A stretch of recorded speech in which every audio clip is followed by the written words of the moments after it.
Welcome back to my YouTube channel, guys. It's Amina Ali. Make sure you're subscribed and hit that like button at the bottom of the screen. That would help me out so much. I really appreciate it.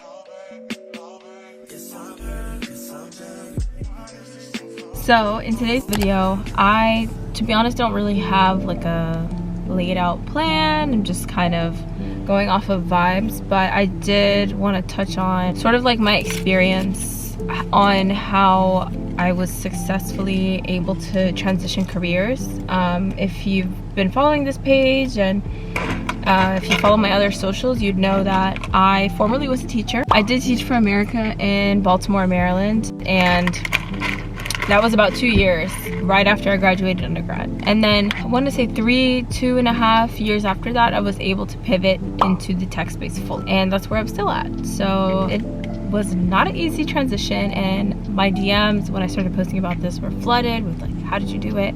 So I'm going to talk about that today. I think now that it has been a few years that I've been in this tech industry, and I have more to look back on and more to reflect on and more time to reflect on it, I just want to give you all a bit more of like an updated strategy of like how you could go about it if you're in that same position, if you're looking to transition over to tech.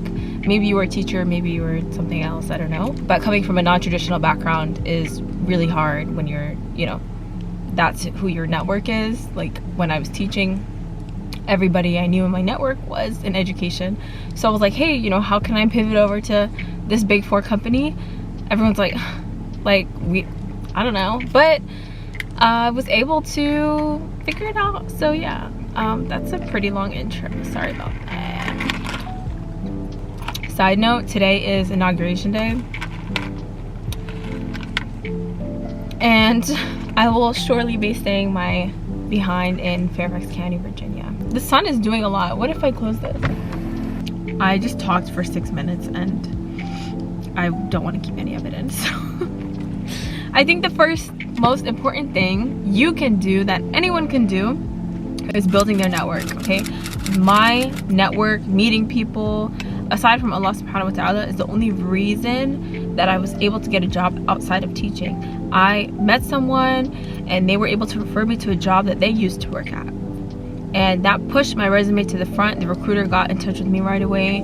Boom, boom, like everything worked out. Alhamdulillah, you know what I mean? And because I got that opportunity, I'm now at one of the Big Four companies doing, you know, a job that I never thought in a million years I'd get the opportunity to do. So all of that to say, you never know who you'll meet. You never know who you'll like bump shoulders with. I think, you know, I live in the DC area, so there are a lot of events that go on in DC. To be honest, I don't really take advantage of the way I should. And that's something I need to work on in 2025. But look up, you know, the different events going on in your area. Go to them, take a friend with you. Did you guys hear that? I think a huge block of snow just fell on my hood. But yeah, take someone with you, take advantage of what's out there. You never know who you'll meet. You know, add people on LinkedIn, post on LinkedIn. Oh, that's my second point, LinkedIn. Okay, LinkedIn is not always a great place to land a job, because sometimes you'll see postings and it'll say 500 plus applied, and then you'll see that same posting for a year or two. So I'm like, are they really hiring, or like what's going on here? Number two, use LinkedIn to your advantage. You want to make sure that your profile is up to date. Make sure you have like all your experience listed. You have a little caption summarizing who you are, what your background's in, what you want to do, what your interests are. Make sure you have your skills outlined. People who can vouch for you, make sure they endorse your skills as well. And then one thing I saw this girl I went to undergrad with do is she was pivoting to tech, and she was studying for a lot of certifications. She was doing a lot of personal projects, and she would post those personal projects, and she would post updates on her, I don't know if it's called a timeline, I forgot. So she would update the timeline with, oh, you know, this week I worked on building a virtual machine, or something along those lines. It wasn't necessarily that.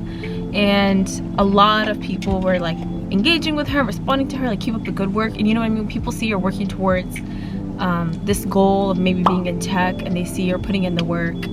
You maybe don't have like the job experience, but you're developing hands-on experience through your personal projects, by studying for these certifications, by, you know, doing all these hands-on modules that may be involved and so on. I think that's one of the best ways to sort of demonstrate your commitment and your passion to this new field, and that you know what you're talking about, you know what I mean? As someone who's coming from a non-traditional background, you have to prove that you're capable more than someone who went to school to study, you know, computer information systems. And that's sort of, that was my experience. I sort of had to like prove myself a lot more than someone who's like, yeah, I have a computer science degree. Like they would just, you know, straight get the interview, but because I didn't have that, it was a lot harder. And so I had to go through people I knew and stuff like that. Anyways, we've talked about networking, we've talked about LinkedIn. The other thing I wanted to touch on was, I'm gonna be so real. I'm not sure if all of you watching this video are Muslim, but I am, alhamdulillah.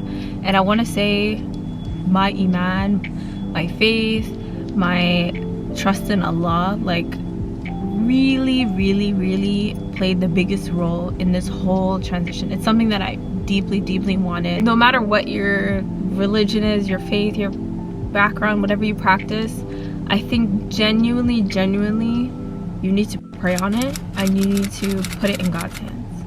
Because when I tell you, the people who have helped me get into these places literally appeared out of thin air. I'm not even joking. The people he put in my life fell from the sky. And they fell from the sky at the exact correct time that allowed me to have these opportunities to get these jobs. You see what I'm saying? And everything was easy. Everything was seamless. Like something I had been screaming, crying, begging, throwing up, sliding down the wall about for years.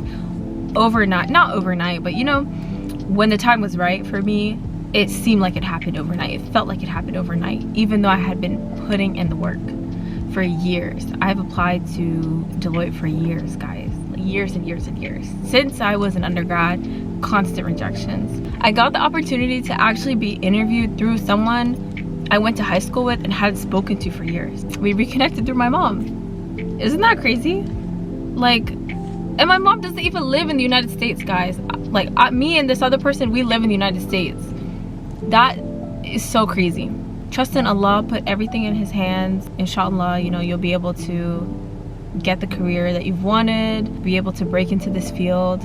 For me, subhanAllah, like, it was just a very easy process. Alhamdulillah, it was very easy. I think for a lot of these big 4 companies, like the interview process is pretty intense, but mine was just very easy. Like, it wasn't even the way it probably should have been. But yeah, no, alhamdulillah, like, you know what, whatever's meant for you will never miss you. So just do your part, do the work, you know, do the networking, do the personal projects, study for those certifications, and then inshallah will work out whatever it's supposed to. So I hope this video helped. Let me know if there's anything else you guys want to see or hear about in more detail. Make sure you're subscribed to this channel. If you made it to the end of this video, you're amazing, and I look forward to seeing you all in my next. Bye!